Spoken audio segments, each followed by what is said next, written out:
अभय sir जुड़े हैं sir. अभय sir.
Class कब से शुरू होगी?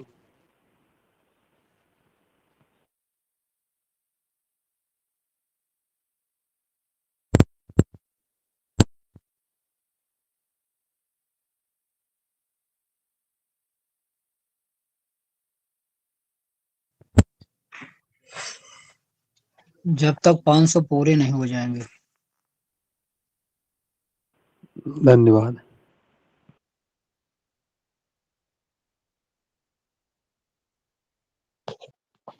अरे त्रिवेदी जी को नमस्कार। भैया भैया नमस्कार।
Very good evening everyone.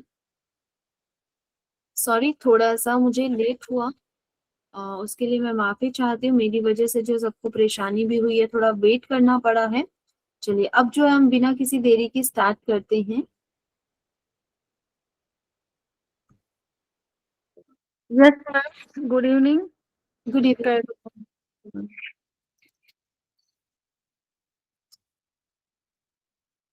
अब आप एक बार चेक कीजिएगा, पीपीटी शो हो रही हो आपको? हाँ yes ma'am, yes yes ma'am. Okay okay, thank you so much. चलिए आज हम स्पेशल एजुकेटर का जो एग्जाम चंडीगढ़ का हुआ था वो हम स्टार्ट कर रहे हैं, ठीक है? तो फर्स्ट क्वेश्चन आपके सामने है।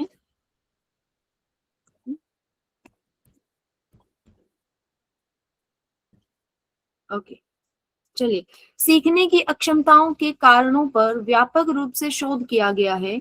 निम्नलिखित में से किसे सीखने की अक्षमता का कारण नहीं माना जाएगा, बताइए। फटाफट सभी अपना जो है आंसर कमेंट करेंगे।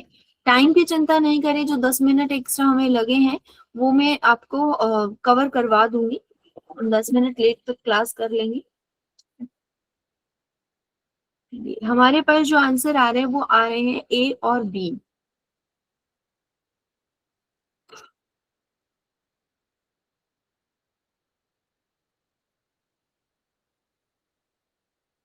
ठीक है, देखिए ए और बी में कंफ्यूजन है थोड़ा सा, ठीक है। जेनेटिक कॉजेज जो हैं वो तो रहने ही वाले हैं, कि वो सब तो जो हम श्योर हैं सभी कि ये भी होता है। सेरेब्रल कॉर्टेक्स में जो दोषपूर्ण अगर वायरिंग है तो भी रहेगा। अब आ जाते हैं ए और बी में से जो कंफ्यूजन है वो क्लियर कर लेते हैं। देखिए एक जो दिया गया लघु एवं दीर्घकालिक स्मृति, यानी जो मेमोरी है। देखो मेमोरी जो होती है बच्चे की, अगर किसी बच्चे का मेमोरी वीक होगा, वो चीजें याद नहीं कर पाता है, याद नहीं रहता है क्या सोचा, वो कंफ्यूज हो जाता है, तो वो चीजें तो जो है उसकी वजह से सीखने में अक्षमता आएगी ना, क्योंकि उसने जो स्पेलिंग देखा, जो वर्ड्स देखा, उनको याद नहीं कर पा रहा है सही से, तो वो चीज अफेक्टेड होगी। अच्छा चीजें देखो, अब पेरेंट्स ने स्ट्रगल किया स्कूल में तो बच्चा करे जरूरी नहीं है। लेकिन दूसरा जो कारण है जेनेटिक है, कि माता पिता में सीखने की अक्षमता थी वो बच्चे में आ गई, ये पॉसिबल है। लेकिन माता पिता को संघर्ष करना पड़ा इसीलिए बच्चे करेंगे, तो ऐसा नहीं है। क्योंकि देखो हो सकता है मुझे कोई सब्जेक्ट पसंद नहीं था इसलिए मैं उस सब्जेक्ट में स्ट्रगल कर रही थी, इसका मतलब ये नहीं है ना कि मुझे कोई डिसेबिलिटी है तो वो बच्चे में भी जाएगी। मैं किसी सब्जेक्ट में स्ट्रगल कर रही हूँ वो बच्चा भी करेगा, ऐसा जरूरी नहीं है कि पेरेंट्स ने किया तो बच्चे को करना ही पड़ेगा। हाँ, जेनेटिक कोज हो सकता है कि पेरेंट्स से कोई डिसेबिलिटी बच्चे में आ गई, ठीक है। तो यहाँ पे जो ऑप्शन है वो बी करेक्ट हो जाएगा, जो कारण नहीं माना जाएगा, ये इसका कारण नहीं हो सकता। चलिए नेक्स्ट क्वेश्चन है, एक व्यक्तिगत शिक्षा योजना है, क्या है बताइए।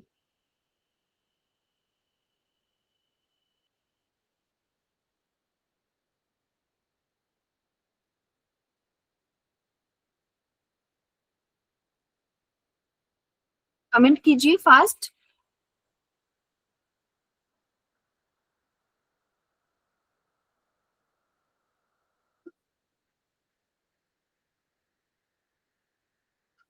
हमारे पास जो आंसर आ रहे हैं वो ए और सी आ रहे हैं। देखिए हिंदी में जो पढ़ रहे हैं वो अनुबंध पढ़ रहे हैं, तो शायद आपको या तो अनुबंध का मीनिंग नहीं पता, अगर नहीं पता तो इंग्लिश में देख लो कॉन्ट्रैक्ट।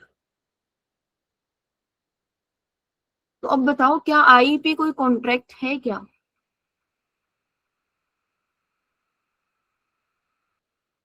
ए ऑप्शन कहता है कि एक ऐसा कॉन्ट्रैक्ट है जिसका पालन शिक्षकों और पेशेवर कर्मचारियों को करना चाहिए। तो ऐसा कोई कॉन्ट्रैक्ट तो हमसे किसी ने नहीं करवाया, ना ही आरसीआई ने करवाया, ना ही किसी और ने। नेक्स्ट कहता है सामान्य शिक्षक के लिए एक रूपरेखा है, सामान्य शिक्षा के शिक्षक यानी जनरल एजुकेटर्स के लिए ऐसा भी नहीं है। तो हमारे पास जो ऑप्शन आ जाएगा, कक्षा में प्रत्येक छात्र के लिए बनाई गई एक योजना है। प्रत्येक छात्र के लिए भी तो नहीं बनाते हैं ना, सी क्यों दे रहे हो? प्रत्येक छात्र के लिए कब बनाते हैं? हर छात्र के लिए तो नहीं बनाते। जिस छात्र को विशेष आवश्यकता है, जिसको कि मान लो जो बच्चा पिछड़ रहा है किसी रूप से, तो उसको जरूरत है ना आईईपी की, तो उसको ताकि हम सभी बच्चों के साथ लेके जा सके। तो यहाँ पे जो है नो चाइल्ड लेफ्ट बिहाइंड की एक एक्ट की जो धारा है कि कोई भी बच्चा पीछे नहीं छूटना चाहिए, इसलिए जो पीछे छूट रहा होता है उस बच्चे के लिए आईपी बनाते हैं हम। ठीक है, चीजों को समझना पड़ेगा, थोड़ा सा कॉम्प्लिकेटेड ऑप्शंस है, कंफ्यूजिंग ऑप्शन है। जी, CWSN बच्चे होते हैं जो किसी तरह से एजुकेशन में बिहेवियर वाइज या फिर किसी अदर रीजन से पीछे रह जाते हैं, पिछड़ जाते हैं, उन बच्चों को जो है मुख्य धारा है, मेन स्ट्रीम है, उसमें शामिल करने के लिए उनके लिए अलग से प्लान बनाते हैं ताकि वो बाकी बच्चों के साथ का कॉप अप कर सके। तो यहाँ पे जो ऑप्शन डी करेक्ट हो जाएगा। ठीक है, नेक्स्ट क्वेश्चन है हमारा, निम्नलिखित में से किसे ऑटिज्म का कारण नहीं माना गया है? बताइए।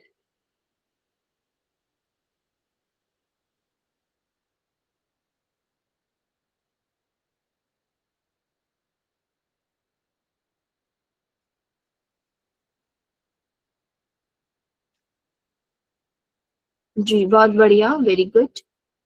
मेटाबॉलिज्म डिसऑर्डर होता है, और दूसरा जो कोई भी मेटल्स या जो होते हैं ना, वो चीजों के भी हम कांटेक्ट में आते तो भी हो जाता है, लेकिन मीजल मम्प्स और रूबेला जो होता है उससे नहीं होता है। न्यूरोट्रांसमीटर सेरोटोनिन अत्यधिक मात्रा में उत्पादन होने से भी ऑटिज्म हो जाता है, और जेनेटिक भी हो सकता है। तो हमसे पूछा गया कारण नहीं माना गया, तो ऑप्शन जो बी करेक्ट हो जाएगा, जो आप सभी ने दिया है। ठीक है, सबका आंसर करेक्ट है। चलिए नेक्स्ट है, किस प्रकार का मूल्यांकन विशेष आवश्यकता वाले बच्चों की पहचान करता है? बताइए।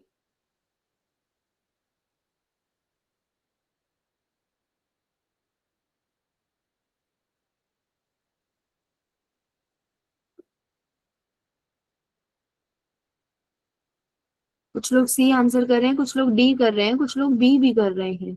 क्या बात, 3 दिन की क्लास की छुट्टी में अगर आप भूल गए हैं तो पेपर तक कैसे याद रखोगे?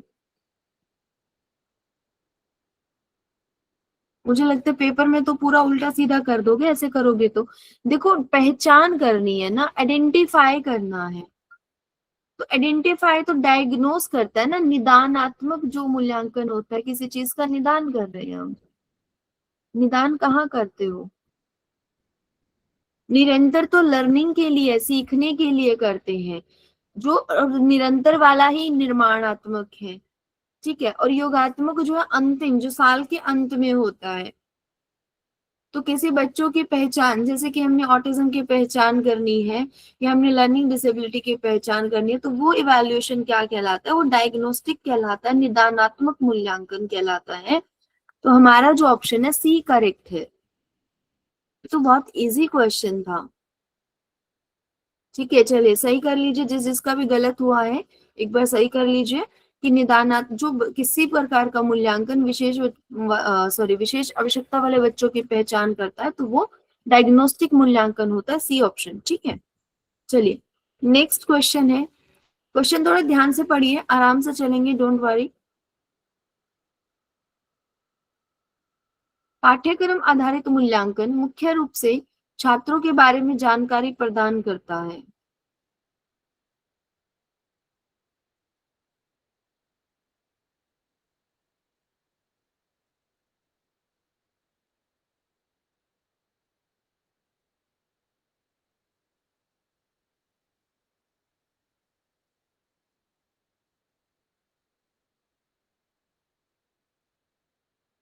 यहाँ भी डी और बी आंसर, ए भी है, सी भी है।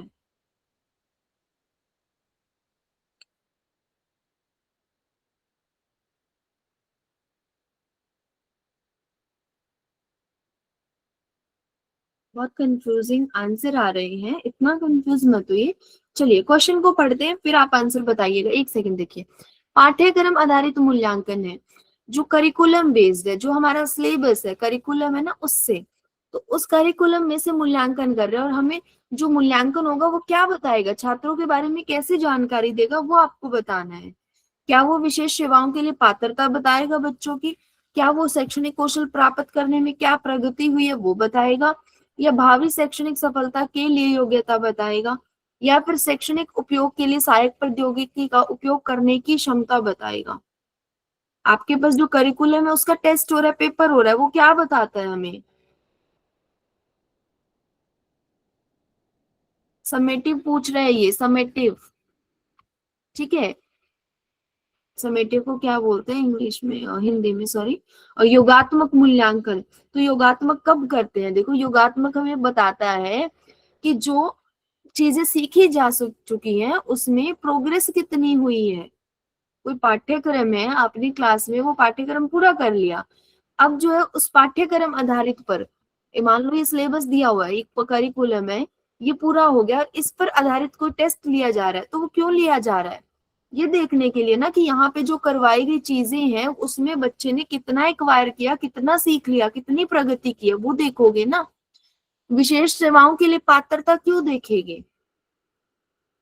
ये गलत हो जाएगा। भावी शैक्षणिक सफलता के लिए योग्यता, कि जो आने वाली कोई फ्यूचर सक्सेस है कोई एकेडमिक, उसके लिए आप एप्टीट्यूड चेक कर रहे हो कि क्या बच्चा आने वाले समय में प्रगति हासिल कर पाएगा या नहीं, सफल हो पाएगा या नहीं। तो आने वाले समय के लिए आप आज के करिकुलम का नहीं देख सकते हो, तो ये भी गलत हो जाएगा। फिर जो है कि शैक्षणिक उपयोग के लिए सहायक प्रौद्योगिकी का उपयोग करने की क्षमता, यानी ability to use assistive technology for academic use. तो देखो, एकेडमिक में अगर कोई असिस्टिव टेक्नोलॉजी यूज करनी है तो वो तो बच्चे की जरूरत के अनुसार करेंगे, ना कि पूरे करिकुलम का टेस्ट ले लो उसके बेस पे तो नहीं करेंगे। तो ऑप्शन जो है हमारा बी सही होगा यहाँ से, ठीक है। एक लंबी गहरी सांस लीजिए, रिलैक्स कीजिए और फिर क्वेश्चन को पढ़िए, फिर आंसर दीजिए। चलिए नेक्स्ट क्वेश्चन है, व्यवहार संशोधन में प्रयुक्त तकनीकें कौन सी है या क्या करती हैं, वो ये बताना है। पारस्परिक संबंधों पर ध्यान देती है, सीखने के सिद्धांत को इस्तेमाल करती है, मनोवैज्ञानिक समस्याओं की बहुत सीमित सीमा तक सक्षम है, किसी न किसी प्रकार की ऑपरेट कंडीशनिंग शामिल करती है। बताइए क्या करती है?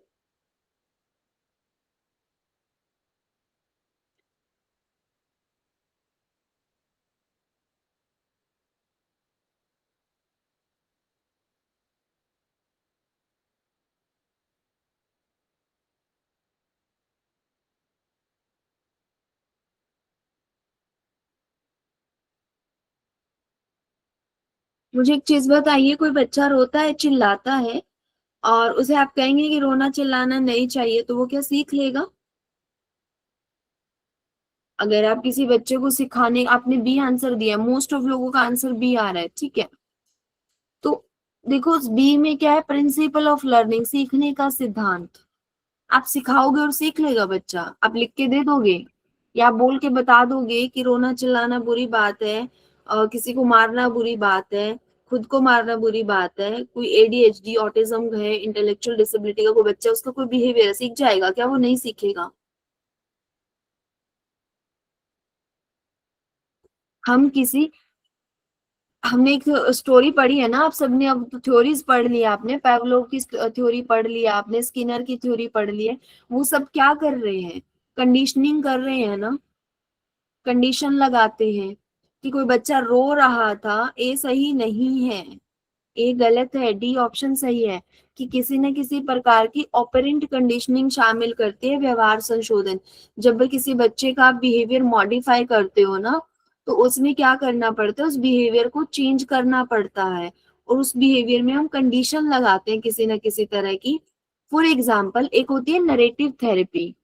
नरेटिव थेरेपी में क्या करते हैं कि जो बच्चा जो कोई बच्चा एंजाइटी फील करता है या स्ट्रेस फील करता है ना, तो उसमें क्या करता है, बच्चा बोल के नहीं बता पाता, लेकिन है ना वो स्टोरीज लिखता है, और वो स्टोरीज में ना मेनली नेगेटिव चीजें लिखता है कि मैं स्टूपिड हूँ, मैं पागल हूँ, मैं तो डरपोक हूँ, तो वो नेगेटिव लिखता है। तो हम उस चीज में क्या करते हैं, उसमें भी एक तरह की कंडीशन लगाते हैं। कंडीशन कैसे लगाते हैं, वो इनडायरेक्टली, कि हम उसे समझाते हैं कि तुम स्टूपिड नहीं हो, स्टूपिडिटी जैसी कुछ हरकतें तुम्हारे साथ हो जाती है जिसकी वजह से तुम्हारा बिहेवियर ऐसे आ रहा है। मनोज सिंह जी, पीपीटी सबको शो हो रही है, एक बार अपना नेटवर्क चेक कीजिए, ठीक है। तो उसमें क्या है कि नरेटिव स्टोरी क्या करता है, बिहेवियर को पर्सन से अलग करके बताता है कि व्यक्ति जो है वो अलग है, और उसके अंदर जो प्रॉब्लम आ रही है ना, कि जैसे पागल हूं या डरपोक हूं, वो डरपोक होना अलग है, ठीक है, वो चीजें अलग है। डरपोक थोड़ा डर लगता है, उसकी वजह से तुम कुछ चीजें गलत कर पाते हो, तो वो एक अलग चीज है, ना कि तुम डरपोक हो। तो चीजों को चेंज कर दिया हमने। सेम ऐसे ऑपरेंट कंडीशनिंग की आपने थ्योरी भी पढ़ी है कि चीजें जो है बच्चे के लिए चेंज हो गई, एनवायरनमेंट चेंज हो गया, कभी आपकी वर्डिंग चेंज हो गई, कभी आपने नेगेटिव की जगह पॉजिटिव चीजें सिखा दी। जैसे कि अगर आपको रोने चिल्लाने का मन करता है या गुस्सा आता है, तो आप बच्चे को सिखा देते हैं कि आपको जब भी गुस्सा आएगा आपको डीप ब्रेथ लेना है, 5 डीप ब्रेथ लीजिए, गहरी सांसें लीजिए, 10 काउंट कीजिए, और आपको रिलैक्स फील होगा। आपने एक स्ट्रेटेजी बता दी कि जब भी आपको ऐसा फील हो तो आपको ऐसा करना है। तो वो अलग अलग तरह की कंडीशनिंग हो गई है, ठीक है। चलिए, डी ऑप्शन करेक्ट हो जाएगा। उसके बाद नेक्स्ट है 67। सनीलता जी कह रही है पीपीटी बार बार हट जा रही है। मनसा मैम एक बार देखिए, अगर ऐसा हो रहा है तो मुझे बताइएगा प्लीज। चलिए, नेक्स्ट क्वेश्चन है, जो छात्र दृष्टिहीन है उन्हें अवधारणाओं को पढ़ाने में डैश शामिल होना चाहिए।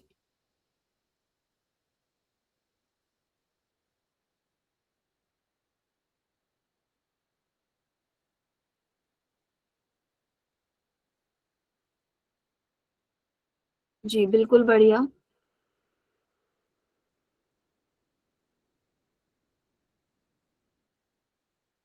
सर पीपीटी तो शो हो रही है, क्योंकि सबके कमेंट आ रहे हैं, तो इट मीन्स पीपीटी तो शो हो रही है। जी बिल्कुल सही आंसर आए हैं सभी के। A option is correct answer, कि स्पर्श अनुभव जो है दृष्टिहीन छात्रों के लिए होना चाहिए। मौखिक विवरण का बच्चा करेगा क्या, कि मौखिक बहुत सारे, देखो वो कह रहा है कि मुख्य रूप से, कि मेनली आप सिर्फ ना वर्बल चीजें बता दो, ओरली बता दो, तो मुख्य रूप से नहीं बता सकते, ठीक है, आप वर्बल का यूज कर सकते हो। सर अगर ऐसा हो रहा है, देखिए मेरी तरफ से अगर हो रहा होगा तो सबके साथ ऐसा होगा। पीपीटी शो हो रही है जी। चलिए, नेक्स्ट है, सुनने की क्षमता में सुधार के लिए सहायक तकनीक। सुनने की क्षमता में उन्हें कोई प्रॉब्लम नहीं है। दृष्टि संपन्न के लिए उपयोग की जाने वाली, तो दृष्टि संपन्न का मतलब है जिसको सही दिखता है, तो ये भी गलत है। तो ए ऑप्शन जो आप सबने दिया वो क्लियर है, ठीक है। चलिए, नेक्स्ट क्वेश्चन है 68। विकलांगों की एकीकृत शिक्षा परियोजना PIEB किसके द्वारा लागू की गई थी। ये जो है 1987 में, आई गेस, हाँ 1987 के आसपास आई थी, ठीक है। तो चलिए बताइए क्या है ये, सॉरी किसने लागू की थी।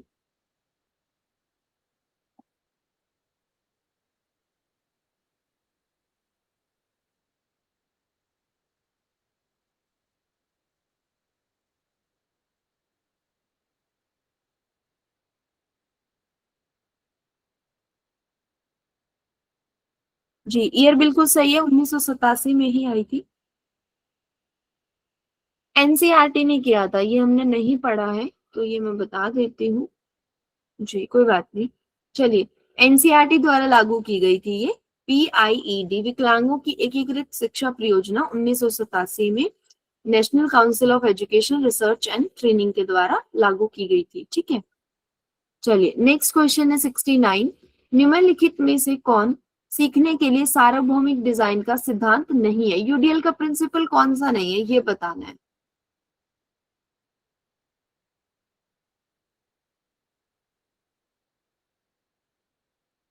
चलिए कमेंट करिए, कौन सा नहीं है ये बताना है। ए कौन कमेंट कर रहे हैं, अरे प्रेजेंटेशन और एक्सप्रेशन तो है, ये दोनों तो है। अब इनमें से बताइए कौन सा नहीं है, सी और डी में से बताएं कौन सा नहीं है।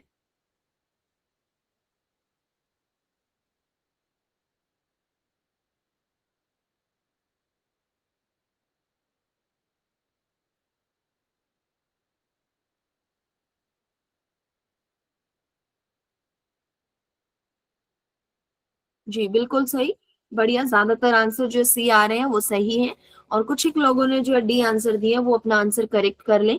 सी ऑप्शन है, सॉरी सॉरी सॉरी, हाँ ठीक है, डी ऑप्शन है, सॉरी, डी ऑप्शन है।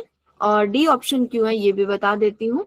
देखिए, जो हमारा एंगेजमेंट का प्रिंसिपल है ना, वो यहाँ पे नहीं दिया गया, जिसमें कि बच्चा अंगेज रहता है, व्यस्त रहता है चीजों में। तो जहाँ व्यस्त रहता है वह इन्वॉल्व तो है ही, इन्वॉल्व होना तो वही आ गया कि भागीदारी ले रहा है, पार्टिसिपेट जो है वो नहीं है। ठीक है, तो डी ऑप्शन सही होगा जी। और जो चंडीगढ़ का जो आंसर किया आया था उसने भी यही माना था इसका आंसर। चलिए नेक्स्ट क्वेश्चन। गंभीर दृष्टि दोष वाले छात्रों को शामिल करने के लिए निम्नलिखित में से कौन सी एक प्रभावी शैक्षणिक रणनीति नहीं है?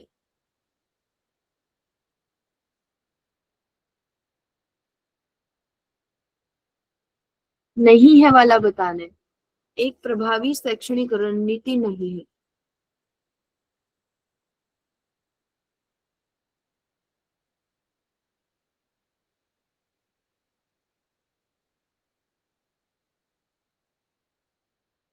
देखो जरा, यहाँ भी बी और डी दे रहे हैं।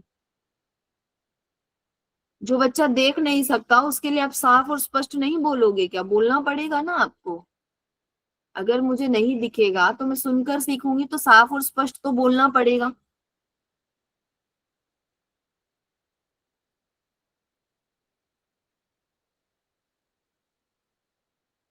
अरे बाप रे, सब आंसर दे दिए हैं, ए बी सी डी। देखो, किसके लिए पूछा? एक तो गंभीर दृष्टि दोष वाले बच्चों के लिए पूछा है कि कौन सी प्रभावी शैक्षणिक रणनीति नहीं है, टीचिंग कौन सी स्ट्रैटेजी है जो अच्छी नहीं है या इफेक्टिव नहीं है। तो देखो, साफ और स्पष्ट बोलना तो इफेक्टिव है, जो बच्चा देख नहीं सकता वो साफ स्पष्ट सुनकर काम कर लेगा। फिर है तीन आयामी मानचित्र और चार्ट, ये भी है। तीन आयामी का मतलब है 3D जो हम बोलते हैं। 3D वो चीजें होती है जिसको टच करके पढ़ सकते हैं, टच करके फील कर सकते हैं। ठीक है। फिर है फेल्ट किताबें और फेल्ट बोर्ड। फेल्ट का मतलब यही है जिसको फील किया जा सके, जिसको आप टच करके देख सको, तो ये भी प्रभावी है। फिर कहता है कि दृश्यात्मकता देने के लिए कंप्यूटर का उपयोग करना। आपको लगता है कि गंभीर दृष्टि दोष वाले बच्चों को अगर आप कंप्यूटर दे दोगे तो वो देख पाएंगे? दृश्यात्मकता देने के लिए तो आप कंप्यूटर का यूज कैसे करोगे बताओ? तो आपकी ये प्रभावी नहीं हुई। तो आपका जो करेक्ट आंसर होना चाहिए वो होना चाहिए ए। ठीक है जी। मुझे लग रहा है 3 दिन की छुट्टी में या तो आपने प्रैक्टिस नहीं की है या फिर आप स्पेशल एजुकेशन वाला एनवायरमेंट ही छोड़ चुके हो। अगर आप स्पेशल एजुकेशन के ना डेली 20 और 30 क्वेश्चन भी पढ़ते रहोगे ना, तो आपकी जो प्रैक्टिस है वो बनी रहेगी, अदरवाइज आप सब भूल जाओगे। चलिए नेक्स्ट क्वेश्चन पे चलते हैं। फ्रॉइड के मनोविश्लेषणात्मक सिद्धांत के अनुसार सुपर ईगो की क्या भूमिका है, बताइए।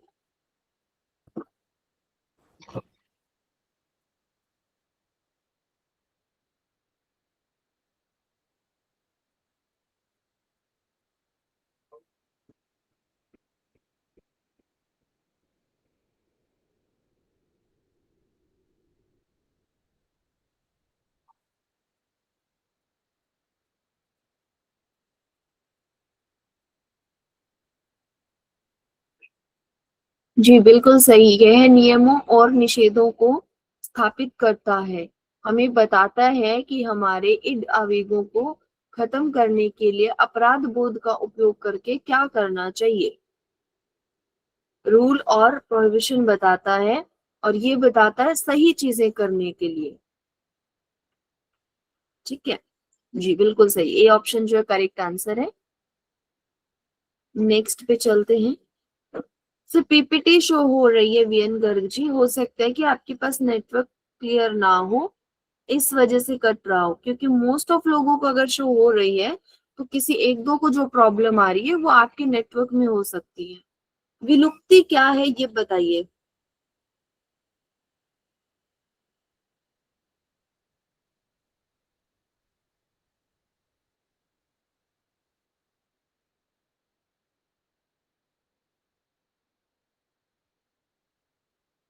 मनोज कुमार जी कह रहे हैं रुक रुक के शो होते हैं। देखिए मैं आउट ऑफ स्टेशन हूँ और अगर यहाँ में भी हो सकता है ऐसा नेटवर्क इशू चल रहा हो, तो हम थोड़ा सा धीरे ही चल रहे हैं, क्वेश्चन करते हुए चल रहे हैं, बट मोस्ट ऑफ लोगों को ऐसी प्रॉब्लम नहीं आ रही है, कुछ कुछ को आ रही है। चलिए, विलुप्ति क्या है? किसी भी सुदृढ़ीकरण को हटाना जो अवांछित व्यवहार से जुड़ा हो सकता है, यानी कि कैसे कोई ऐसा रिइंफोर्समेंट है ना, वो हटाना है जो कि अनवांटेड बिहेवियर के साथ जुड़ा हुआ है, तो वो होता है विलुप्ति। ठीक है जी। चलिए, बहुत बढ़िया आंसर दिया, सी आंसर दिया है सभी ने और सभी का आंसर करेक्ट है। चलिए, नेक्स्ट क्वेश्चन है, दिव्यांग व्यक्तियों के अधिकारों पर संयुक्त राष्ट्र सम्मेलन किस वर्ष आयोजित किया गया था? बताइए। जो UN CRPD वही पूछा गया है, सॉरी CRPD, ये किस वर्ष या किस तारीख को कह सकते हैं कि कब आयोजित हुआ, ये बताना है।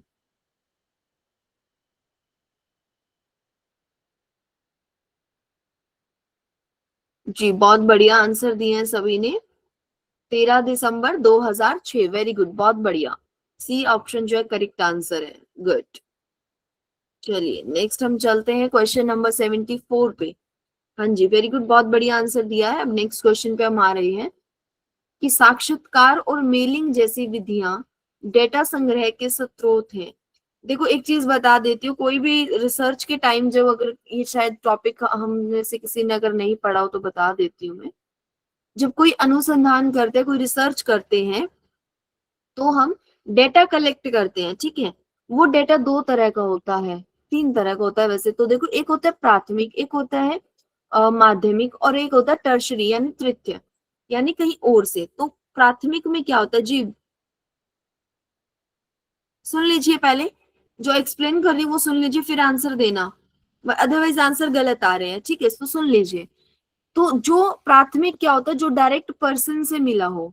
फॉर एग्जाम्पल, अगर हम किसी इंटेलेक्चुअल डिसेबल बच्चे पे काम कर, हम ये देखना चाह रहे हैं कि उसका क्या फील करता है वो क्लास में जब उससे कोई बात नहीं करता या कुछ है, या फिर हम स्पेशल एजुकेटर से ये जानना चाहते हैं कि आप जब इन समावेशी शिक्षा में या समावेशी कक्षा में पढ़ा रहे हैं, तो आपको क्या जो है चैलेंजेस फेस करने पड़ते, क्या बाधाएं आती हैं। तो जब हम पर्सन से डायरेक्ट जाके मिल रहे हैं और उससे पूछ रहे हैं, वो चाहे आप इंटरव्यू में पूछ रहे हो, चाहे आप फोन पे पूछ रहे हो, लेकिन आप जिस पर्सन से जानना चाहते हो उसी से पूछ रहे हो। ठीक है, तो वो क्या होता है, प्राथमिक होता है। सेकेंडरी कब हो जाता है, जब चीजें हुई यहाँ पर लेकिन आपको बताई गई है बाद में, कि जैसे कि कोविड का जो इफेक्ट रहा, वो कोविड के जाने के बाद आप पूछ रहे हो, या फिर जो बाढ़ आई उसके जाने के बाद आप पूछ रहे हो। ठीक है, तो वो चीजें क्या होती है, वो सेकेंडरी हो जाती है। और टर्शरी वो होती है जो ऑलरेडी रिसर्च हो चुकी है, वो करी किसी और ने, डेटा कलेक्ट किसी और ने किया, और आप जो उससे सिर्फ एक आइडिया ले रहे हो या उसके ऊपर अपनी स्टडी को बेस कर रहे हो। ठीक है जी, बिल्कुल सही। यहाँ पे जो आंसर है वो प्राइमरी रहेगा, क्योंकि इंटरव्यू में और मेल जब हम करते हैं ना किसी मेल के थ्रू, तो हम डायरेक्ट किसी पर्सन से ही डेटा ले रहे हैं, किसी या दूसरे के थ्रू नहीं। तो ये जो है प्राथमिक जो डेटा कहलाता है। ठीक है,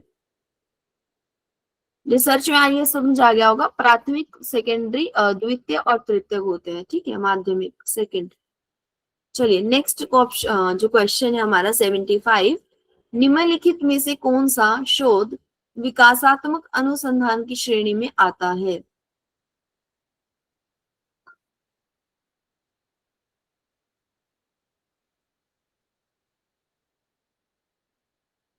चंडीगढ़ के पेपर में रिसर्च से रिलेटेड क्वेश्चन पूछे गए थे, लेकिन पंजाब के सिलेबस में ऐसा मेंशन नहीं है। तो जो आपका यूपी का सिलेबस आएगा वो क्या आता है उसके बाद डिपेंड करता है, हो सकता है कुछ नए टॉपिक आ जाएं तो आपको वो भी पढ़ने पड़ेंगे। ठीक है, निम्नलिखित में से कौन सा शोध विकासात्मक अनुसंधान की श्रेणी में आता है? Applied research, descriptive, an action and all of the above. जी, ऑल ऑफ द अबव होता है। अप्लाइड में होता है जो व्यवहारिक तौर पे है, कि आपने जो चीजें सीखी हुई है उसको अप्लाई करके देखते हो। वर्णनात्मक की किसी चीज को डिस्क्राइब करना, और क्रियात्मक में, एक्शन में जो हमने की कि क्लासरूम में जो प्रॉब्लम आ रही है डेली बेसिस पे उसको इमीडिएटली सॉल्यूशन देना। ठीक है, तो ऑल ऑफ द अबव जो है आंसर होगा। डी ऑप्शन जो आप सबने दिया है वो करेक्ट आंसर है। ठीक है, सुशील शर्मा जी, सिलेबस कब तक आ सकता है ये तो हमारी मैनेजमेंट टीम बताएगी, इसके बारे में मुझे आइडिया नहीं है। ठीक है, चलिए नेक्स्ट है सभी के लिए शिक्षा, शिक्षा के किस आयाम के अंतर्गत आती है?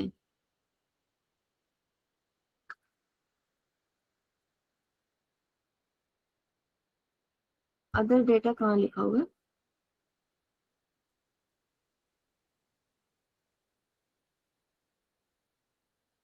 जी बिल्कुल बढ़िया, बहुत सही आंसर दिए हैं कि सभी के लिए शिक्षा जो है वो सार्वभौमिक है, यूनिवर्सल है। ठीक है, ना ही तो वो पॉलिटिकल है, ना इंडिविजुअल है, ना इकोनॉमिकल है। ठीक है जी, डी ऑप्शन करेक्ट हो जाएगा। Very good.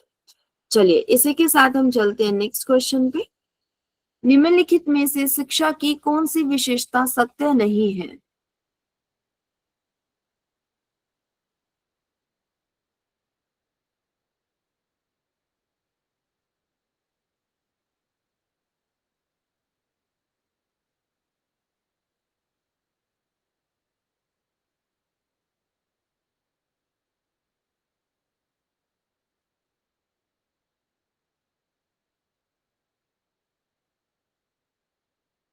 जी बहुत बढ़िया आंसर दे रहे हैं सभी,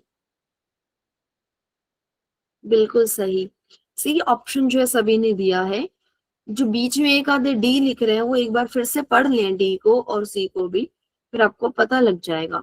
सी ऑप्शन जो है वो कहता है कि शिक्षा एक प्रक्रिया है जो औपचारिक स्कूली शिक्षा के वर्षों तक समाप्त होती है। यानी इसके अकॉर्डिंग तो ये है कि स्कूली ईयर जो है 12th के बाद जो है शिक्षा बंद हो जाती है, स्कूल ईयर्स तक होती है। तो ऐसा नहीं है, ये सत्य नहीं है। बी कह रहा है कि शिक्षा जो व्यक्ति के भीतर की क्षमताओं को साकार करती है। तो ये तो सही है ना, कि जब हम पढ़ते लिखते हैं, शिक्षा मिलती है हमें, तब हमारे अंदर की जो क्षमता है वो साकार होती है, उसका हम एक्चुअलाइज कर पाते हैं, उसको पहचान पाते हैं, उसको यूज कर पाते हैं, है ना। तो ये तो सही है, ये गलत नहीं है। सी ऑप्शन जो है वो गलत दिया गया है कि स्कूल जो वर्षों के समाप्त के बाद समाप्त हो जाती है, ऐसा नहीं है जी, सतत चलती है शिक्षा जो है। लर्निंग जो है, सीखना और शिक्षा दोनों ही कॉन्टिन्यूअस चलते हैं। ठीक है, चलिए नेक्स्ट एक डेफिनेशन दी गई है और ये पूछा गया है कि किसने दी है। देखो डेफिनेशन से हो सकता है कि एक दो क्वेश्चन आ जाएं, क्योंकि डेफिनेशन जो है बहुत सारी हैं, लेकिन आपको जैसे जैसे आप प्रैक्टिस करेंगे आपको कुछ कुछ डेफिनेशन याद हो जाएंगी और वहीं से आपके क्वेश्चन बनेंगे। शिक्षा जो जीवन की तैयारी नहीं है बल्कि स्वयं जीवन है, यह कथन किसने दिया था?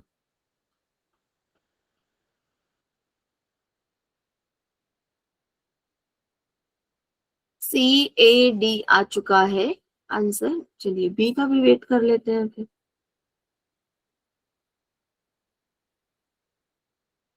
चलिए बी वाला कोई नहीं है, ए और सी और डी है, तो यहाँ से जो है जॉन डीवी है। ठीक है, जॉन डीवी, ए ऑप्शन वाले जो है करेक्ट है। भले आपने तुक्का लगाया, भले आपको याद था। जॉन डीवी जो है उन्होंने ये कथन दिया कि शिक्षा जो है जीवन की तैयारी नहीं है बल्कि स्वयं एक जीवन है। ठीक है, अच्छा एक क्वेश्चन हमने ना पंजाब टेट का भी किया था जिसमें डेफिनेशन वाला एक क्वेश्चन था, और उसमें ये था कि या तो वो डेफिनेशन किर्क ने दी है और या जो है जेडी हंट ने दी है। ठीक है, तो इसमें जो है हमने जो माना था कि आंसर जो जेडी हंट बता रहा है, लेकिन जो पंजाब टेट का जो फर्स्ट आंसर की आई थी उन्होंने किर्क बोला हुआ था, लेकिन जो फाइनल आंसर की आई उन्होंने भी जेडी हंट मान लिया, तो जेडी हंट ही हमारा करेक्ट आंसर है। ठीक है, एक बार वो डेफिनेशन फिर से पढ़ लेना क्या थी।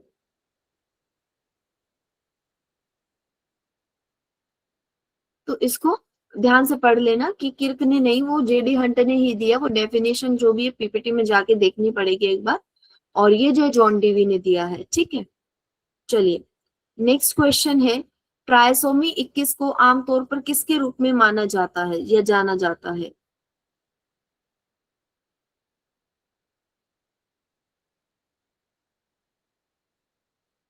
आजाद भारद्वाज जी, पेपर सच में अच्छा है, लेकिन ये बनाने वाले पर डिपेंड करता है कि जो उस टाइम बना रहा होगा वो क्वेश्चन कैसा देता है, और फिर क्वेश्चन के बाद वो एमसीक्यू के जो ऑप्शन होते हैं ना, वो ऑप्शन कैसा देता है। डायरेक्ट ऑप्शन होते हैं, अच्छे ऑप्शन होते हैं तो इजी हो जाता है, कई बार कॉम्प्लिकेटेड ऑप्शन आ जाते हैं जो आपको कंफ्यूज कर सकते हैं।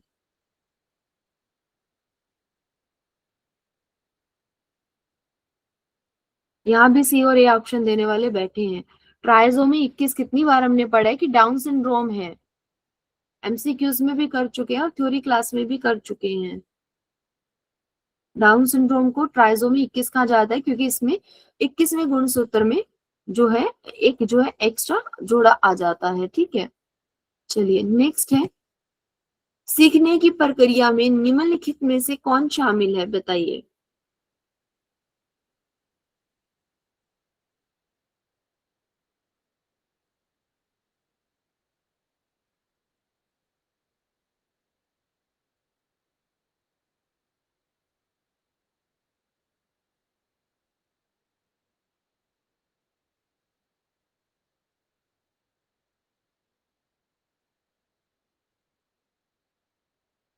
जी बहुत बढ़िया, कि सीखने की प्रक्रिया में निम्नलिखित में से कौन शामिल है। फर्स्ट है पुराने और नए अनुभवों का संश्लेषण और संगठन जिसके परिणाम स्वरूप नए पैटर्न बनते हैं, बिल्कुल सही है बात है ये। वे सभी गतिविधियां जो व्यक्ति पर अस्थायी प्रभाव छोड़ती है, ये भी सही है। अनुभव का अधिग्रहण, प्रतिधारण और संशोधन, ये भी सही है। तो जो हमारा आंसर है वो ऑल ऑफ द अबव जी सही हो जाएगा।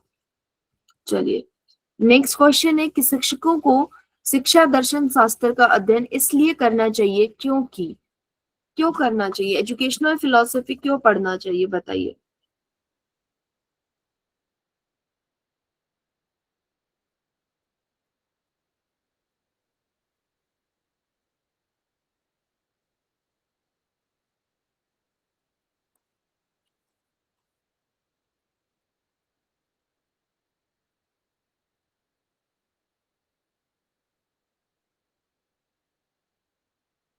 जी बिल्कुल सही, क्योंकि अगर वो शिक्षा दर्शन शास्त्र पढ़ेंगे तो वो इसके मीनिंग को समझेंगे, इसके इम्प्लीकेशन को समझेंगे कि किस तरह से कोई चीज जो अप्लाई होती है और उसका रीजन क्या है, और फिर जो है अपने कार्य में सुधार कर पाएंगे, इसलिए उनको दर्शन शास्त्र पढ़ना चाहिए। ठीक है जी, बिल्कुल बढ़िया आंसर। उसके बाद जो है क्वेश्चन नंबर 82, समावेशी कक्षा की एक प्रमुख विशेषता है कि, क्या विशेषता है समावेशी कक्षा की।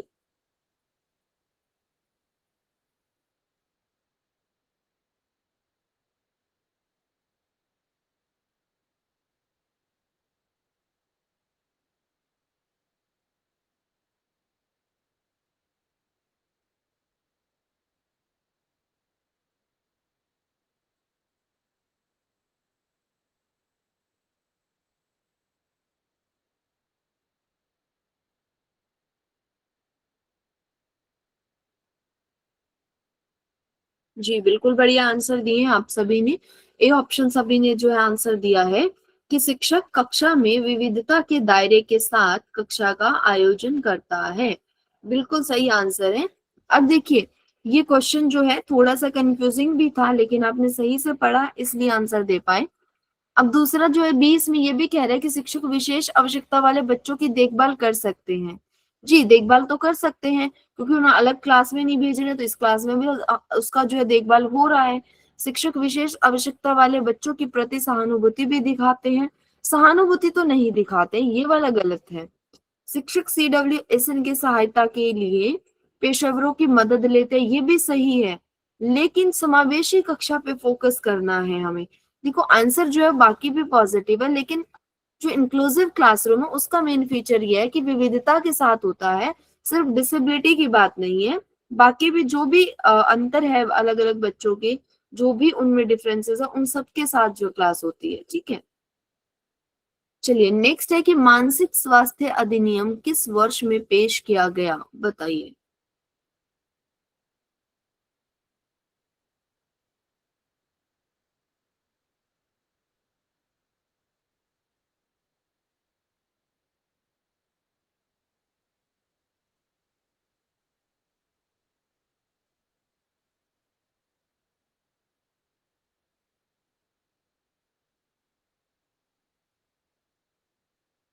जी बिल्कुल बढ़िया, 1987 में ये जो अधिनियम है वो पास किया गया था।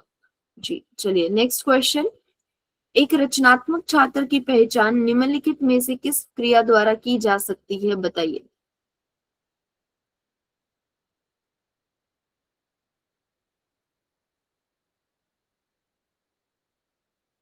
रचनात्मक छात्र है, क्रिएटिव है स्टूडेंट कोई, उसकी पहचान किससे करोगे?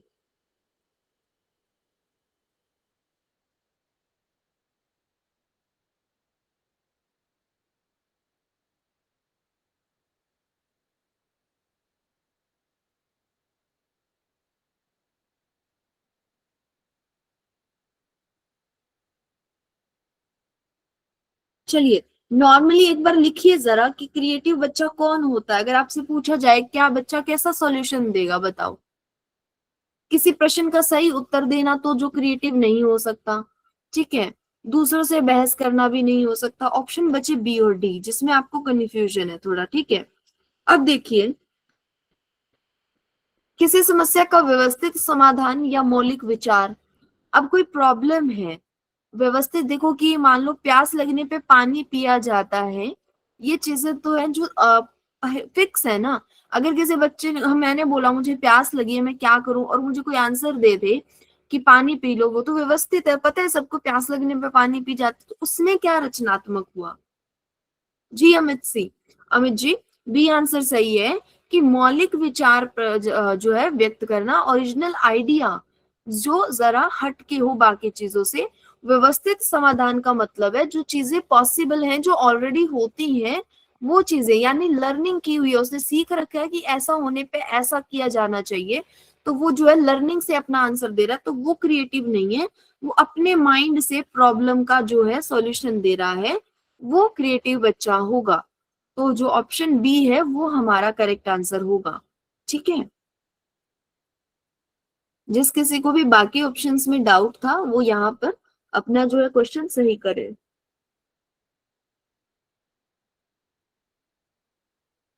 जी चलिए नेक्स्ट क्वेश्चन पे चलते हैं। निम्नलिखित में से कौन सा विकलांग व्यक्ति अधिनियम 1995 के अंतर्गत आता है?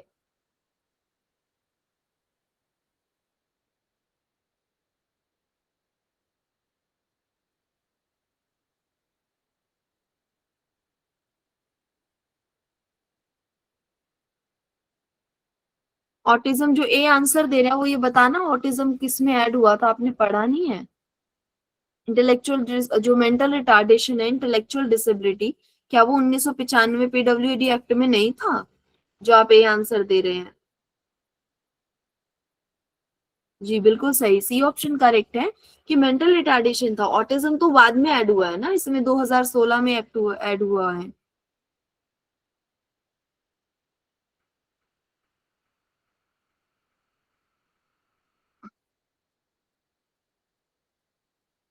चलिए नेक्स्ट है, एनईपी 2020 मसौदा समिति के अध्यक्ष कौन थे, बताइए।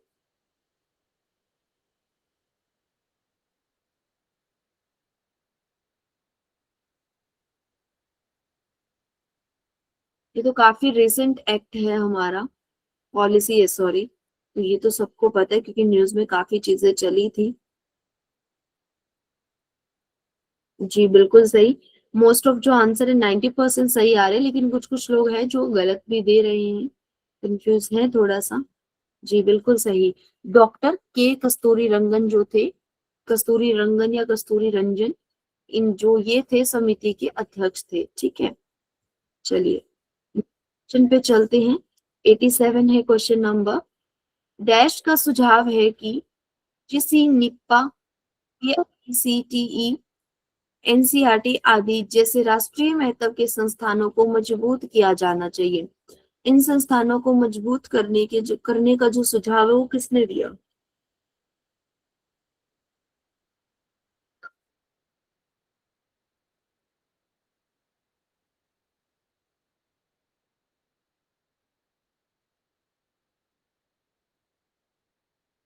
ए और सी दोनों आ रहे हैं। अरे आरपीडब्ल्यूडी एक्ट जो आंसर दे रहा है वो बताना जरा, आरपीडब्ल्यूडी एक्ट क्यों यूजीसी पे काम करेगा, क्यों एनसीईआरटी पे काम करेगा, वो क्यों जाएगा इन सब चीजों पे? जी बिल्कुल सही, Kothari commission is correct answer. Most of जो आंसर आए हैं हमारे पास 80 to 90% वो ए आया है, और ए ऑप्शन ही जो है करेक्ट आंसर है, ठीक है।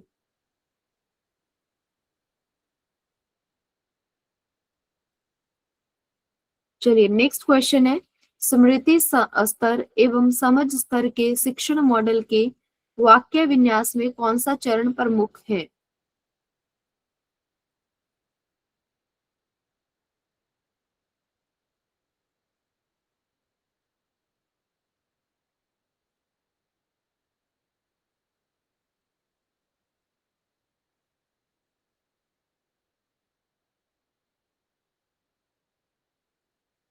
स्मृति स्तर है। स्मृति स्तर का मतलब है चीजें याद करके रखना, और समझ स्तर का मतलब है समझना। तो दोनों के वाक्य विन्यास में कौन सा चरण प्रमुख है? जी बिल्कुल सही, अब आंसर तो सही आए हैं।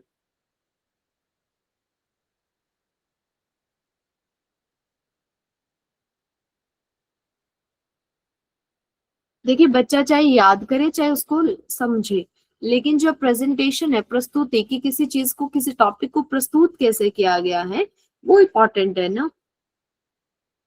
जी चलिए, वेरी गुड, बिल्कुल सही, सी ऑप्शन जो करेक्ट आंसर हो जाएगा। ठीक है, उसके बाद हम चलते हैं क्वेश्चन नंबर 89। यदि किसी शिक्षक को कक्षा में कोई समस्याग्रस्त बच्चा मिले तो उसे क्या करना चाहिए, बताएं।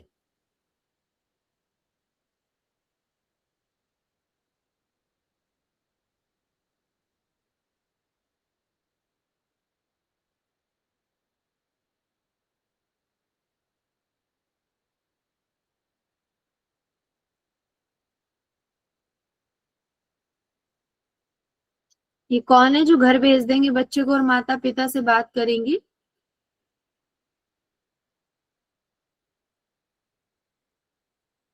जी, काउंसलिंग करेंगे बच्चे की, बच्चे को परामर्श प्रदान करेंगे या बच्चे से बात करेंगे, समस्या की पहचान करेंगे कि पहले समस्या क्या है वो तो देखिए, फिर माँ बाप से बात करेंगे ना।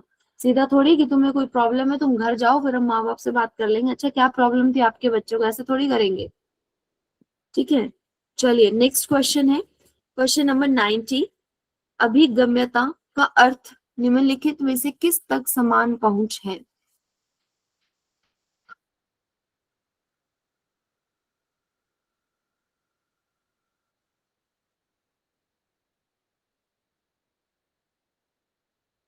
जब हम बात करते हैं ना एक्सेसिबिलिटी की, पहुंच की, अभिगम्यता की, तो किस तक समान पहुंच की बात करते हैं? भौतिक, पर्यावरण, परिवहन, सूचना एवं प्रौद्योगिकी, या सभी?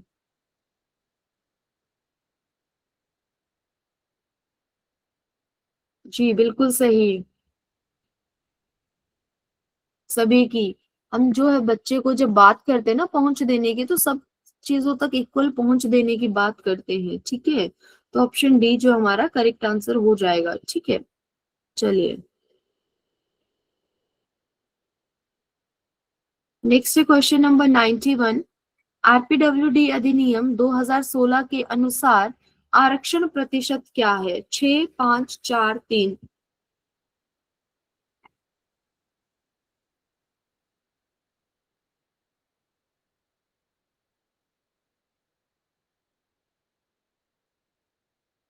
जी बिल्कुल सही, सी आंसर जो आपने दिया है वो बहुत बढ़िया आंसर है, 4% है। ठीक है, ब्रेल क्या है?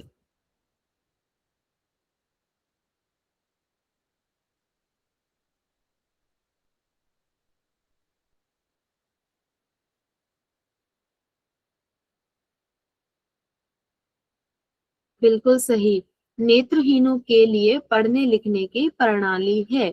ठीक है, तो जो ए बी ऑप्शन है वो हमारा करेक्ट हो जाएगा, कि नेत्रहीनों के लिए पढ़ने लिखने की एक प्रणाली है ब्रेल। ठीक है, चलिए नेक्स्ट क्वेश्चन है, निम्नलिखित में से कौन एक अच्छी उपलब्धि परीक्षण की विशेषता नहीं है?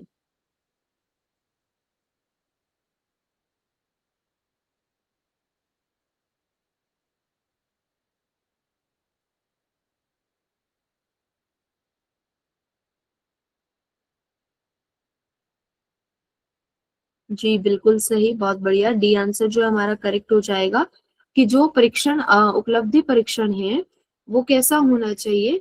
वो वस्तुनिष्ठ होना चाहिए, रिलायबल, विश्वसनीयता होनी चाहिए, उसमें वैधता होनी चाहिए, अस्पष्ट बिल्कुल नहीं होना चाहिए। दीपक जी, अगर आंसर मैं ऑप्शन भी मैं पढ़ूंगी तो आप लोग अपनी स्पीड कब मेजर करेंगे, ये भी प्रॉब्लम है। तो मैं क्वेश्चन पढ़ रही हूँ, आंसर अपने आप पढ़िए, समझिए और आंसर दीजिए, ठीक है। चलिए, समावेशी शिक्षा क्या है बताइए, क्या करती है, या सॉरी हाँ क्या करती है समावेशी शिक्षा, इनमें से क्या करती है बताइए।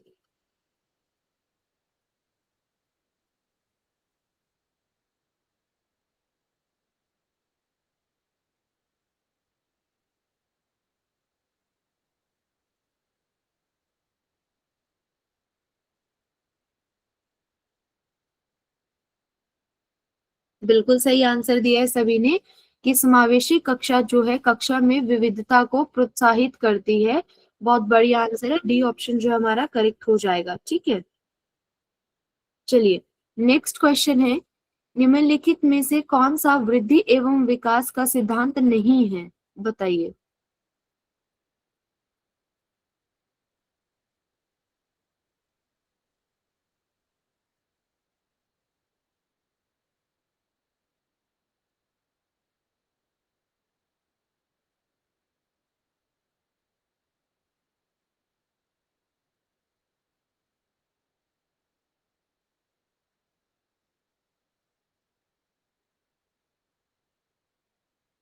जी बिल्कुल सही आंसर है, कि विकास देखो निरंतर भी होता है, दिशात्मक भी होता है, सार्वभौमिक भी होता है, लेकिन अपरिवर्तनीय नहीं होता। कि कोई भी चीज जो है, ऐसा कोई विकास नहीं है जो अपरिवर्तनीय हो, वो चीजें जो है टाइम के साथ बदलती रहती हैं, ठीक है, परिवर्तनीय होता है। तो सी ऑप्शन जो हमारा सही हो जाएगा, ठीक है, क्योंकि हमसे पूछा था जो सिद्धांत नहीं है। चलिए, नेक्स्ट क्वेश्चन है, निम्नलिखित में से कौन संज्ञानात्मक विकास की ठोस परिचालन अवस्था की विशेषता नहीं है।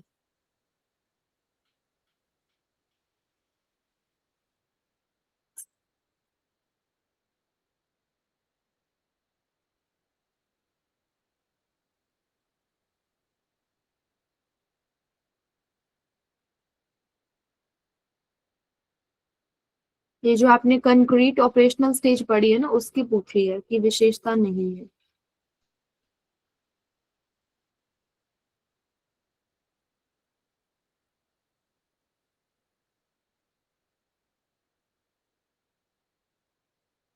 बच्चे परीक्षण एवं त्रुटि के माध्यम से समस्याएं हल कर सकते हैं ऑपरेशनल स्टेज में, परीक्षण एवं त्रुटि के माध्यम से, तो यही वाला जो आंसर है वो इसकी विशेषता नहीं है।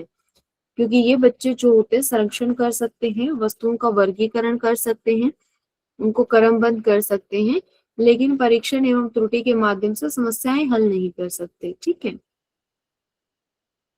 चलिए, नेक्स्ट क्वेश्चन है, 100 क्वेश्चन पूरे करेंगे हम आज। 100 इन द सेंस कि 40 क्वेश्चन हो जाएंगे, क्योंकि हमने 61 से स्टार्ट किया था, ठीक है। कोलबर्ग के अनुसार निम्नलिखित में से कौन नैतिक विकास का चरण नहीं है।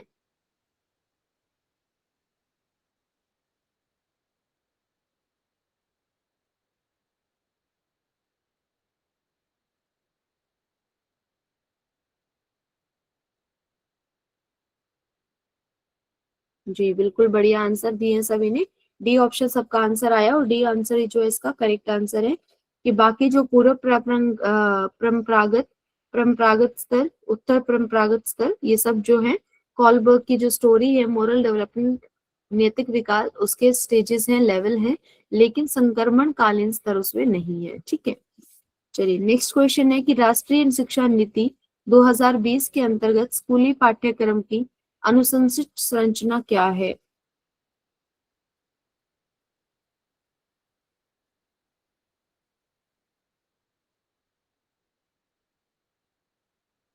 देखो, ये क्वेश्चन में ना डायरेक्ट ये भी पूछ सकता था कि एनईपी 2020 के अंतर्गत जो है स्कूली पाठ्यक्रम की, स्कूली शिक्षा की संरचना क्या है, लेकिन इसने थोड़ा सा लिखा कि अंतर्गत स्कूली पाठ्यक्रम की अनुशंसित संरचना क्या है। तो वो चीजें जो है वर्ड ऐड कर दिए गए हैं कुछ और, लेकिन क्वेश्चन अभी भी हमारा वही है कि 5+3+3+4, ठीक है। चलिए, नेक्स्ट जो क्वेश्चन है हमारा, शिक्षा की भाषाओं के संदर्भ में राष्ट्रीय शिक्षा नीति 2020 का मुख्य फोकस क्या है।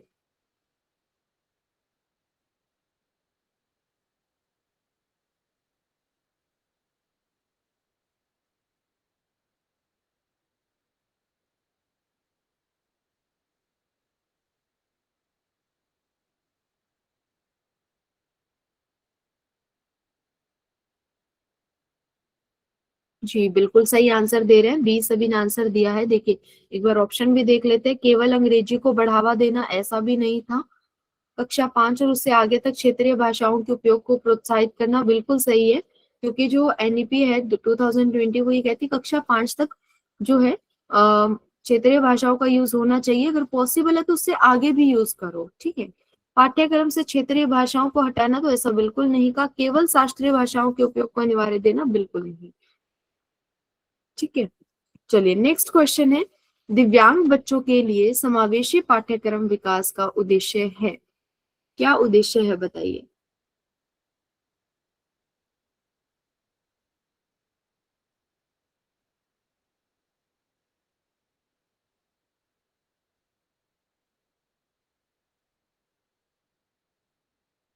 कुछ लोग सी आंसर कर रहे हैं, कुछ लोग डी आंसर कर रहे हैं। चलो दो तो नेगेटिव है कि मुख्य धारा से अलग करना, ऐसा नहीं करेंगे। केवल शारीरिक को अक्षमताओं को संबोधित करना, ये भी नहीं करेंगे। अरे भाई, मैंने जब हम यूडीएल पढ़ते हैं तो आपने कहाँ एक समान पाठ्यक्रम पढ़ लिया कि सभी विकलांगताओं के लिए एक समान पाठ्यक्रम प्रदान करना, तो ये तो गलत हो गया ना। हम तो अलग अलग चीजें बनाते हैं कि डिफरेंट, क्या कहते हैं कि वैरायटी रखते हैं, डाइवर्सिटी विविधता की बात करते हैं, तो एक समान नहीं हो सकता। शिक्षा एवं अधिगम तक समान पहुंच को बढ़ावा देना, पहुंच समान हो सकती है लेकिन करिकुलम जो है उसको सेम कर देना, ऐसा नहीं हो सकता, ठीक है। तो ऑप्शन जो सी है वो हमारा करेक्ट हो जाएगा, ठीक है। आगे जो है हमने 40 क्वेश्चन, ठीक है 90 क्वेश्चन थे इस पेपर में। चलिए 5 क्वेश्चन और कर लेते हैं फास्टली, ठीक है। 45 और बच जाएंगे फिर हमारे, वो हम कल कर लेंगे। उच्च शिक्षा से संबंधित राष्ट्रीय नीतियों का विशिष्ट लक्ष्य क्या है बताइए।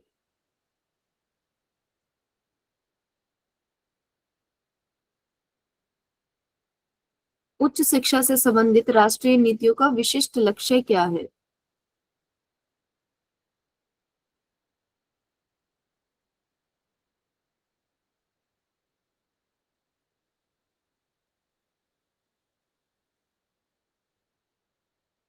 जी बिल्कुल सही। ऑप्शन जो है बाकी भी कुछ कुछ हैं इसमें जो कि पॉजिटिव हैं, लेकिन जो ऑप्शन सी है वो हमारा अप्रोप्रिएट है और सही आंसर है कि सभी के लिए गुणवत्तापूर्ण उच्च शिक्षा तक पहुंच का विस्तार करना। जी वेरी गुड, बहुत बढ़िया आंसर दिया सभी ने, सी ऑप्शन करेक्ट है।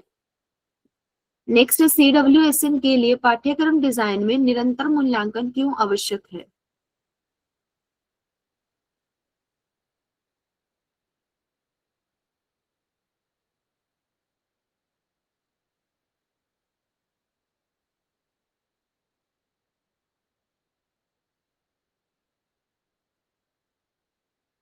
जी बिल्कुल बढ़िया, सी ऑप्शन जो आप सब दे रहे हैं आंसर, वही करेक्ट आंसर है कि यह प्रगति की निगरानी करने और आवश्यकता अनुसार निर्देशों को समायोजित करने में मदद करता है। Very good.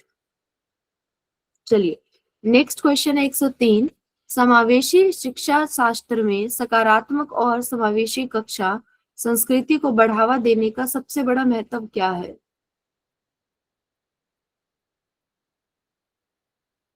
कहने का मतलब यही है कि समावेशी शिक्षा को जो सबसे ज्यादा हम बढ़ावा दे रहे हैं उसका क्या महत्व है बताइए।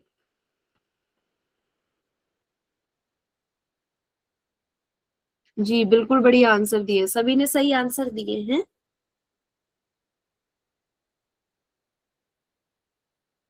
जी बी ऑप्शन करेक्ट है हमारा।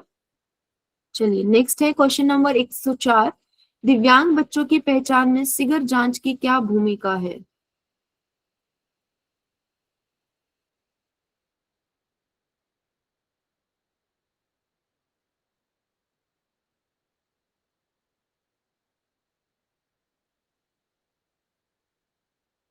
बिल्कुल बढ़िया, बहुत सही आंसर दिए सभी ने, बहुत बढ़िया। जी चलिए बी ऑप्शन, तत्काल सहायता और हस्तक्षेप प्राप्त करना, कि शिगर जांच अगर हो जाएगी तो इमिडिएटली जितना जल्दी हो सकेगा उसको सहायता और हस्तक्षेप दिया जा सकेगा, ठीक है। चलिए लास्ट क्वेश्चन है आज का, शैक्षिक संदर्भ में दिव्यांग बच्चों के आकलन का मुख्य उद्देश्य क्या है।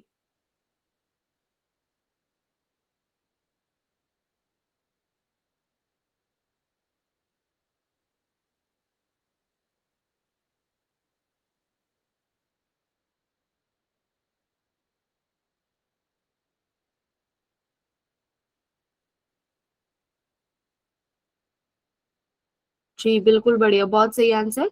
कि अनुदेशात्मक योजना और सहायता का मार्गदर्शन करना, ये जो है शैक्षिक संदर्भ में दिव्यांग बच्चों के आकलन का मुख्य उद्देश्य है, ताकि हम उन बच्चों के लिए अनुदेशात्मक योजना बना सके और सहायता का मार्गदर्शन कर सके कि क्या सहायता देनी है और किस तरह से देनी है। ठीक है, तो सी ऑप्शन जो है वो करेक्ट हो जाएगा। ठीक है, चलिए आज के लिए हम यही स्टॉप करते हैं। अगर किसी को कोई डाउट है तो हम डिस्कस कर सकते हैं। मैम क्वेश्चन 67 देख लीजिए एक बार। 67, एक सेकेंड सर।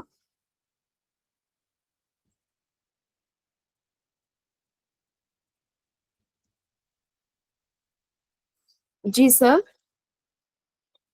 ये जो क्वेश्चन है, जो छात्र दृष्टिहीन है उन्हें अवधारणाओं को पढ़ाने में डैश शामिल होना चाहिए। तो हमारा जो आंसर था वो था स्पर्श अनुभव। कि जो छात्रहीन जो सॉरी दृष्टिहीन है उनके लिए स्पर्श अनुभव, टेक्टाइल टच करके पढ़ना जो है वो उनको पढ़ाने के लिए टीचिंग में शामिल करना चाहिए। यही ऑप्शन था सर। आपका क्या डाउट है सर इसमें? इसमें हमारा ये डाउट है कि जो हम सीखते हैं, हमारी जो ज्ञानेंद्रियां हैं, जी 73% हम देख कर सीखते हैं, 16% हम सुन कर सीखते हैं, टेक्सटाइल से हम 3% ही सीखते हैं। तो जी अगर सर, इनको सिखाना है तो वर्बल अगर हम नॉलेज देंगे दृष्टिबाधित को, तो मुझे लगता है वो ज्यादा सीखेगा लेकिन अगर सर वर्बल जो नॉलेज देंगे तो। चीजें हैं जैसे इसमें। पुराने समय पे जी जैसे पुराने समय में वेदों को कंठस्थ किया जाता था, नॉलेज लिखित रूप से नहीं होती थी, कंठस्थ कराई जाती थी। जी तो सर। तभी नॉलेज आगे ट्रांसफर हुई, कई पीढ़ियों तक ट्रांसफर हुई, वेद अभी भी आज तक पढ़े जरूर सुने जा रहे हैं। तो हम्म। मेरा मतलब अगर होता तो मुझे शायद लगता ये ठीक है। जी सर, आप जो इसमें बी ऑप्शन को सपोर्ट कर रहे हैं कि मुख्य रूप से बहुत सारे मौखिक विवरण, सर इसको जो है चंडीगढ़ जो एडमिनिस्ट्रेशन है या एजुकेशन डिपार्टमेंट है उन्होंने गलत माना है इसको, और स्पर्श अनुभव को किया है। क्योंकि जो दृष्टिहीन छात्र है उसके लिए हम टेक्टाइल को ज्यादा डेवलप करते हैं कि जो स्ट्रॉन्ग बना सकते हैं, जिस ज्ञानेंद्रिय को हम उसको।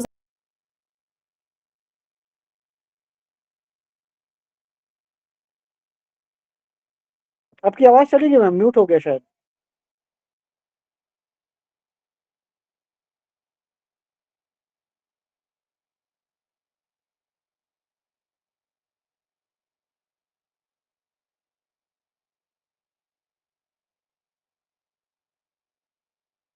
आपकी आवाज चली गई मैम।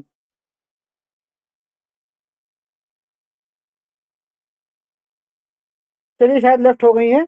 मेरा तर्क यही था कि दृष्टिबाधित छात्र को उसको अधिक से अधिक सिखाने के लिए वर्बल सिखाया जाए।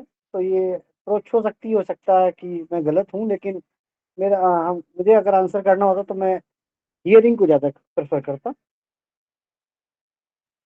और आप लोग क्या करते हैं, आप लोग कमेंट में कर सकते हैं या बता सकते हैं स्पीकर ऑन, अपना माइक ऑन करके।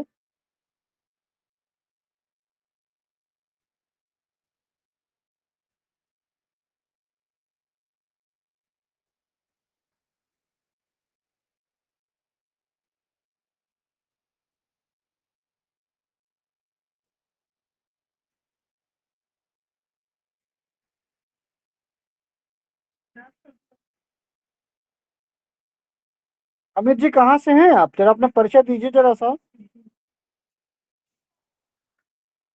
लिखने से पहले सोचा करिए क्या लिख रहे हैं। कुछ भी लिख देते हैं, पढ़े लिखे वाली भाषा में बात किया करिए थोड़ा सा।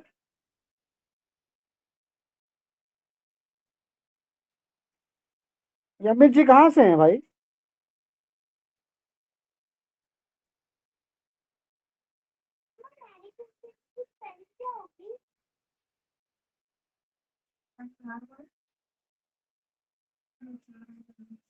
अमित सिंह कहाँ से हैं भाई आप?